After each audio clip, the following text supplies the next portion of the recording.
Telugu Desam party ఎవరిది అంటే అందరూ ముక్త కంఠంతో చెప్పే మాట నందమూరి తారక రామారావుది అని. కానీ ఇప్పుడు ఆయన స్థాపించిన పార్టీలో నందమూరి కుటుంబమే లేదు. కీలక పాత్ర పోషించిన హరికృష్ణను సైడ్ చేశాడు చంద్రబాబు. ఆయన మనవళ్లు కళ్యాణ్ రామ్, జూనియర్ ఎన్టీఆర్లను పక్కన పడేశాడు. తన కుమారుడు లోకేష్కే చంద్రబాబు పట్టం కట్టారు. కానీ చంద్రబాబు లోకేషో అనుకుంటే ఆ పార్టీ వారిదైపోదు. అభిమానుల్లో ఉండాలి, పార్టీ కార్యకర్తల గుండెల్లో ఉండాలి. కానీ అది లేదని తేలిపోయింది.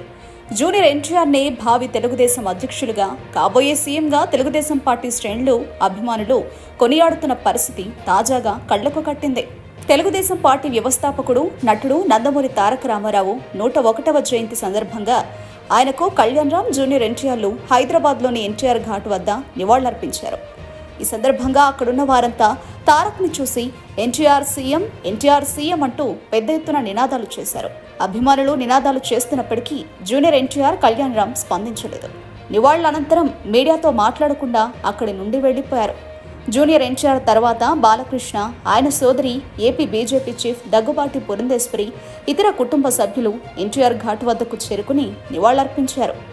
కాగా ఇప్పటికే ఎన్నికల అనంతరం కొంతమంది టీడీపీ నేతలు జూనియర్ ఎన్టీఆర్కు టీడీపీకి ఎటువంటి సంబంధం లేదని తేల్చి చెప్పిన సంగతి తెలిసిందే.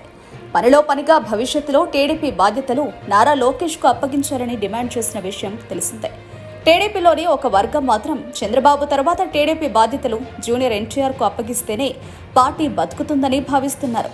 భవిష్యత్తులో టీడీపీ పగ్గాలు నారా లోకేష్నా లేక జూనియర్ ఎన్టీఆర్నా అనేది ఈ ఎన్నికల రిజల్ట్ మీద ఆధారపడుతుంది. ఒకవేళ టీడీపీ గెలిస్తే చంద్రబాబు తోడ్పాటుతో నారా లోకేష్ పార్టీని నడిపినా ఎవరు వ్యతిరేకించకపోవచ్చు. ఓడిపోతే మాత్రం పార్టీలోని సీనియర్లు తప్పకుండా జూనియర్ ఎన్టీఆర్నే కావాలని డిమాండ్ చేసే అవకాశం లేకపోలేదు.